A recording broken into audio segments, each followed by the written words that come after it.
انسان جن چیزوں کی وجہ سے راہ سے ہٹتا ہے، سب سے پہلے اس کی طبیعت ہے، اس کے اندر کی خواہش ہے۔ خواہش کی وجہ سے انسان اللہ کو ناراض کرتا ہے۔ دوسرے نمبر پر رسم ہے، رسومات ہیں، معاشرے کے تقاضے ہیں، برادری کی تقاضے ہیں، جاب کے تقاضے ہیں، کاروبار کے تقاضے ہیں۔ تو یہ رسوم ہیں، رسومات کی وجہ سے انسان اللہ کو ناراض کرتا ہے۔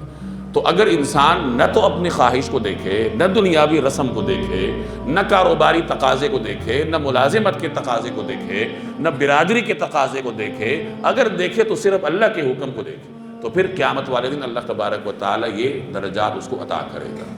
جیسے میں نے عرض کیا کہ ان دو چیزوں کی وجہ سے انسان دنیا میں ٹھوکر کھاتا ہے۔ یہ دو چیزیں دین کے راستے کی رکاوٹ ہیں، انسان کی اپنی خواہش اور بیرونی دنیا میں موجود رسمیں، رسمیات، مختلف قسم کی رسومات، یہ انسان کو اللہ تبارک و تعالیٰ سے دور کرتی ہے۔ تو انسان کو ضرورت ایسی تربیت کی ہے کہ جہاں نہ تو اس کی خواہش اسے دین سے ہٹا سکے اور نہ معاشرے میں پھیلی ہوئی کوئی رسم اسے راہ راست سے ہٹا سکے۔